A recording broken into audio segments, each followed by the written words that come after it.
Чекор напред, назад 2. Вака може накусо да се опишат меѓудржавните односи на Балканот во 2024-та. Годината е одбележаа малку иницијативи за диалог, многу обструкции и инциденти. Одиме поред. Во македонско-бугарските односи речиси ништо суштински не се промени. Софија и натаму инсистира на уставни измени со внесување на бугарите во македонскиот устав како услов Скопје и ефективно да ги почне преговорите за членство во Европската унија. Македонските граѓани на парламентарните избори 2024-та избраа нова власт, која не сака по секоја цена да прифати уставни измени онака како што ги замислила бугарската страна и бара дополнителни гаранции за македонскиот идентитет и дека нема да има нови условувања од Софија. Вака вели Бугарија. Видете, дечки, вие сега ќе го отворите овој процес што се сложите.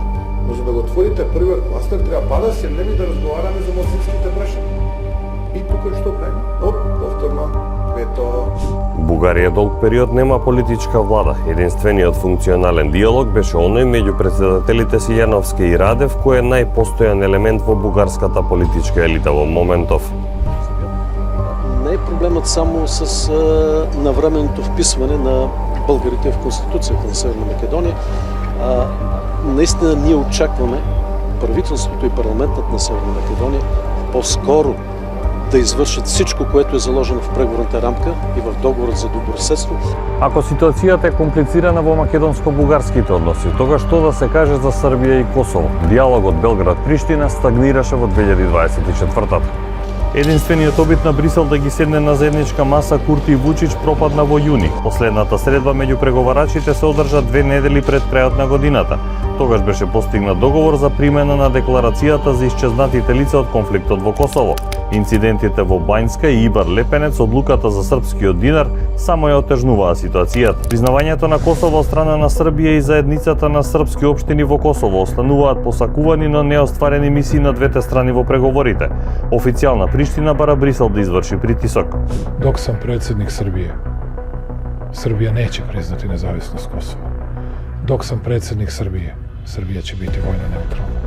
Oni su postali, kao što ih oduvek znamo, paravojna država. Kod nas pošalju Milana Radojičića da izvrši terorističke akcije, a po Beogradu biju studenti. Србија исто така има проблеми околу евроинтеграцијата. Хрватски и други држави се јавија како блокатори на отварањето на поглавјата. Иста е ситуацијата и со Црна Гора. Ги отвори сите, а затвори само 6 поглавја за 12 години. И ситуацијата во Босна и Херцеговина останува хаотична. Од помалиот босанско-херцеговски ентитет Република Српска доаѓаат изјави за нарушување на кревките меѓуетнички односи и подривање на уставниот поредок. Пред се председателот Милорад Додик продолжува со сецесионистичката реторика.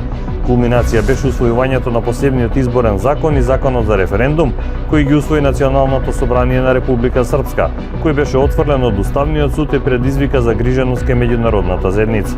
Односите во државата минимално ги амортизира надежта за иднина во рамки на Европската унија. Босна и Херцеговина во 2024 година доби зелено светло за отпочнување на преговорите, но претходно ќе треба да исполни многубројни услови. Многу работи остануваат како обврска за 2025. Зависат од земјите во регионот, но и од она што ќе се случува глобално. Останува да видиме каква агенда ни подготвиле политичките елити за годината што предстои.